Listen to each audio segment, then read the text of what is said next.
ایک اور بات جو مجھے شعبان کے حوالے سے عرض کرنی ہے وہ یہ کہ اس رات میں قبرستان جانا کیسا ہے؟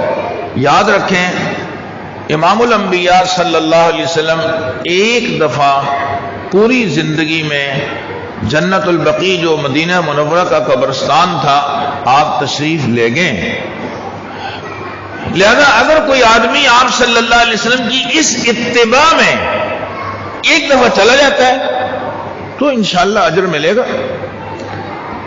لیکن شب برات کے معمولات میں اور مستقل اس کا ایک رکن سمجھ لینا، مستقل ایک سنت کا درجہ دے دینا کہ جب بھی شب برات آئے گی ہم نے قبرستان جانا ہے، ایسا کچھ نہیں ہے. کیونکہ آپ صلی اللہ علیہ وسلم بھی ایک دفعہ گئے، دوبارہ پھر شب برات آئی، آپ نہیں گئے.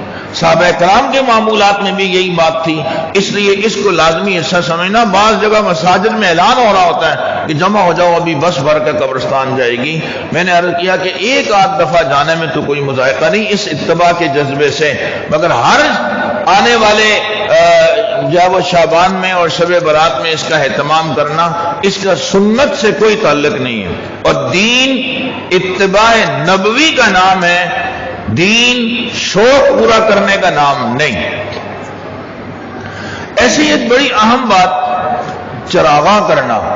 ہمارے یہاں اس رات کے اندر نہ صرف یہ کہ لوگ مساجد میں اور بازاروں میں چراغاں کرتے ہیں، حیرت کی بات ہے قبرستان میں بھی چراغاں ہوں.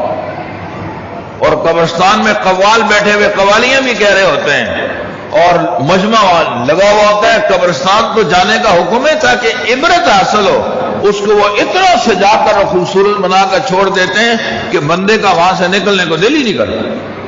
تو یہ چراغاں کا سما بازاروں میں ہو، گھر میں ہو یا قبرستان میں ہو، سنت سے اس کا کوئی تعلق نہیں. معاف کیجیے گا، اب ہماری قوم کا ذہن یہ بن گیا ہے کہ ہر وہ کام جو شریعت کے خلاف ہو وہ کرنا ہے اور جو شریعت کے مطابق ہو اس سے دور بھاگنا ہے. تو پھر کیا کر سکتے ہیں؟ ایک آدمی کو شوق چڑھا ہوا ہے کہ وہ جہنم میں ہر حال میں جانا ہی چاہتا ہے، تو کوئی کتنا بچائے گا؟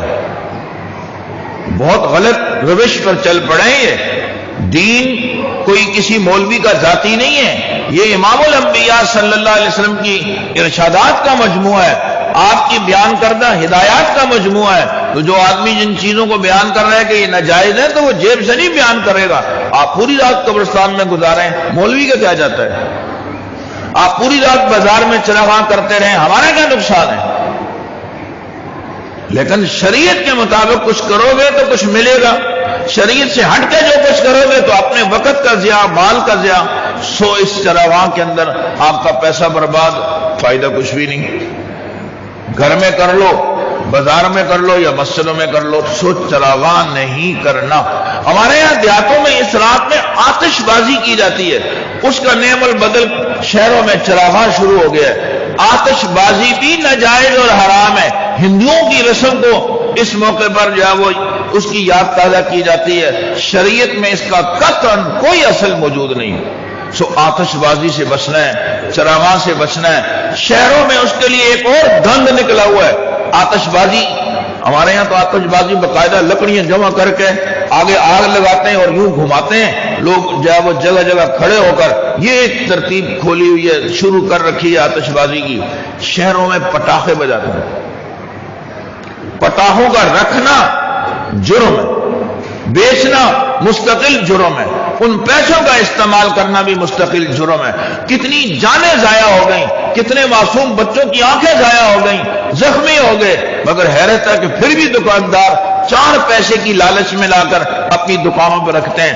ایسے دکانداروں سے مت خرید و فروخت کرو جو انسانیت کو تباہ کرنے کے لیے چیزیں لا کر بیچتے ہیں، نشہ آور چیزیں بیچتے ہیں اور یہ پٹاخے بیچتے ہیں جس سے معصوم بچوں کی زندگیاں برباد ہوتی ہیں. انہیں نشان عبرت بنا دینا چاہیے تاکہ آئندہ کے لیے ایسی کوئی چیز نہ بیچیں جو قوم کے لیے نقصان دہ ہو. انسانیت کا فائدہ ہمارے پیش نظر ہونا چاہیے. صرف میرے ذاتی فائدے کے لیے مجھے 4 آنے کا فائدہ ہو جائے گا، مجھے اتنے روپے کا فائدہ. کتنے کمال ہو گئے اگر آپ نے پٹاخے بیچے، آگے کسی کی آنکھ ضائع ہو گئی، کوئی بندہ مر گیا، کوئی زخمی ہو گیا، کتنا نقصان ہوا اور آپ نے کتنے پیسے کما لیے. ایسے دکانداروں سے میری درخواست ہوگی کہ وہ بالکل اپنی دکانوں پہ ایسی چیزیں نہ رکھیں، کسی نے رکھی ہوئی ہے بیچے مت، واپس کریں، ضائع کر دیں ان کو، مگر خدا را اس بات پہ توجہ دی جائے کہ اپنے معصوم بچوں کے ہاتھوں میں اس طرح کے پٹاخے دے کر اور آتش بازی کی اس رسم کو زندہ نہ کیا جائے، اس کا شریعت سے اور سنت سے کوئی تعلق نہیں۔ مسجدوں میں چراغاں، بازاروں میں چراغاں، آتش بازی، یہ کمال ہے۔ آپ اندازہ لگائیے، اللہ کی طرف سے تو رحمت کا نزول ہو رہا ہے، چاہیے تھا کہ ہم سجدے میں پڑے ہوں، دعاؤں میں لگے ہوئے ہوں، تلاوت میں لگے ہوئے ہوں اور بارگاہ الہی سے نازل ہونے والی رحمت کو سمیٹ رہے ہوں، اور ادھر کیا ہو رہا ہے؟ اس رحمت کے ساتھ کھیل، آتش بازی، چراغاں، اور ایک اور سسٹم چل گیا ہے، حلوے بناتے ہیں، مخصوص قسم کے کھانے، اور وہ بنا بنا کر ایک دوسرے کے گھروں میں منتقل کرتے رہتے ہیں یہاں تک کہ صبح ہو جاتا ہے۔ اس رات میں کسی قسم کا کھانا بنانا جس کو فضیلت کی چیز سمجھا جائے، قطعاً سنت میں اس کا کوئی جو ہے وہ ثبوت موجود نہیں ہے، تو ہمیں کسی خاص نوعیت کے کھانے بنانے کی ضرورت نہیں ہے۔ ہاں، اس دن میں روزہ رکھنے کی بات احادیث میں آتی ہے، اس کو بھی کوئی اگر نہ رکھے تو اس کو برا بلا نہ کہو، کیونکہ یہ کوئی جو ہے وہ سنت موقدہ کے درجے کی چیز نہیں ہے۔ بہتر ہے کہ آدمی روزہ رکھ لے، جیسے کہ آپ صلی اللہ علیہ وسلم نے جو ہے وہ اس کی فضیلت بیان فرمائی۔ مگر بڑی اہم بات میں عرض کر رہا ہوں، روزہ رکھنے والے یہ سوچیں کہ شعبان کے مہینے میں ہمارے نبی پاک صلی اللہ علیہ وسلم روزے رکھا کرتے تھے، 15 شعبان بھی شعبان کا دن ہے، میں بھی رکھ لیتا ہوں۔ ایک اور بات، امام الانبیاء صلی اللہ علیہ وسلم ہر مہینے کی 3 دن ایام 20، 13، 14، 15 ان دنوں میں روزوں کا اہتمام فرماتے تھے، یہاں تک کہ سفر میں ہوتے جب بھی رکھ لیتے تھے۔ تو 13، 14، 15 3 دن کے روزے آپ بھی رکھ لو، اللہ تعالیٰ انشاءاللہ ایام 20 کے روزے رکھنے کا اجر و ثواب عطا فرمائیں گے۔